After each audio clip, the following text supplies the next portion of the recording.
नमस्कार साथियों। कल से मेरे खिलाफ एक स्क्रिप्टेड कैंपेन चलाया जा रहा है। सेम भाषा, सेम बातें, सेम आरोप। ये कोई कोइंसिडेंस नहीं है, बल्कि एक कोऑर्डिनेटेड अटैक है। पहले मैंने सोचा कि मुझे इसका जवाब नहीं देना चाहिए।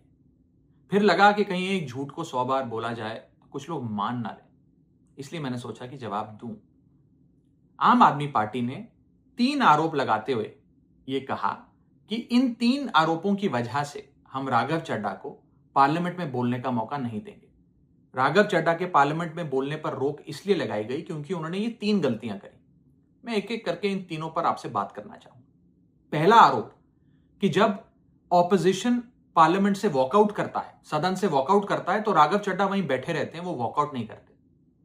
ये सरासर झूठ है, सफेद झूठ। मैं चुनौती देता हूं, एक इंस्टेंस, एक दिन ऐसा बताइए जब ऑपोजिशन ने वॉकआउट किया हो और मैंने उनका साथ ना दिया हो, मैं साथ में वॉकआउट नहीं किया हो। और पार्लियामेंट में तो हर जगह सीसीटीवी कैमरा है। आप सीसीटीवी कैमरा निकाल कर दिखा दीजिए, दूध का दूध और पानी का पानी हो जाएगा।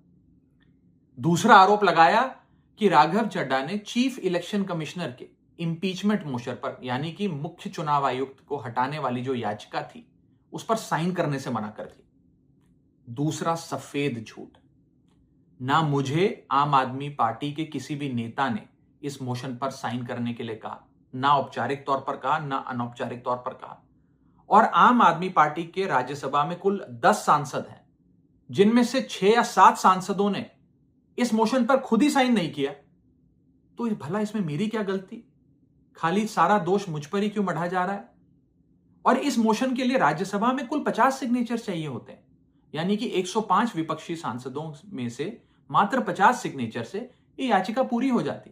तो इतना शोर क्यों?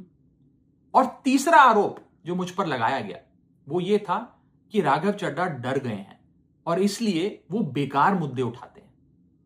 पहली बात मैं बता दूं कि मैं पार्लियामेंट में शोर मचाने, चीखने, चिल्लाने, माइक तोड़ने या गाली देने नहीं गया। मैं वहां पर जनता के मुद्दे उठाने गया हूं, लोगों की बात करने गया हूं। और मैंने कौन सा मुद्दा नहीं उठाया? मैंने जीएसटी से लेकर इनकम टैक्स की बात करी, पंजाब के पानी से लेकर दिल्ली की हवा का मुद्दा उठाया, हमारे सरकारी स्कूलों की हालत से लेकर कैसे पब्लिक हेल्थ केयर इंस्टीट्यूशंस को मजबूत किया जाए, इंडियन रेलवेज में जो पैसेंजर्स ट्रैवल करते हैं उनकी समस्याएं रखी, यहां तक कि मेंस्ट्रुअल हेल्थ, एक ऐसा मुद्दा जिसके बारे में लोग बात करने से कतराते हैं, वो बातें तक रखी। बेरोजगारी से लेकर महंगाई तक तमाम मुद्दे उठाए। आप मेरे 4 साल का पार्लियामेंट का ट्रैक रिकॉर्ड उठाकर देख लीजिए।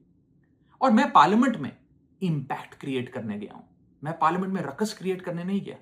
ये टैक्स पेयर के पैसे से जो पार्लियामेंट चलती है, उस टैक्स पेयर के मुद्दे उठाने में पार्लियामेंट में गया हूं। अंत में मैं बस इतना कहना चाहता हूं कि जो लोग आज मुझ पर आरोप लगा रहे हैं, झूठे आरोप लगा रहे हैं, कि हर झूठ को बेनकाब किया जाएगा और हर सवाल का जवाब दिया जाएगा, क्योंकि मैं घायल हूं, इसीलिए घातक हूं।